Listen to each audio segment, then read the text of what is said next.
سے اسلام آیا، اس سے بڑھ کر کبھی کوئی بات کچھ کو نہ لگی کہ آپ صلی اللہ علیہ وسلم نے فرمایا المرء مع من احب، قیامت کے دن دنیا میں جو انسان جس سے پیار کرتا ہوگا، جس سے محبت کرتا ہوگا، جس کے دل میں الفت ہوگی، قیامت کے دن انہی کا اس کو ساتھ میسر آئے گا۔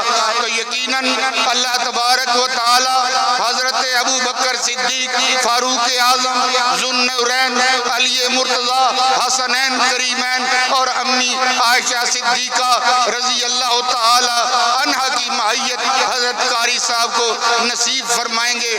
ہم تو دعا کرتے ہیں اللہ تبارک و تعالی ہمارے جتنے بھی علماء، ہمارے جتنے بھی شیوخ الحدیث، جتنے بھی فقہاء اس دنیا سے جا چکے، ربنا اغفر لنا ولاخواننا الذین سبقونا بالایمان ولا تجعل فی قلوبنا غلا للذین آمنوا ربنا انک رؤوف الرحیم۔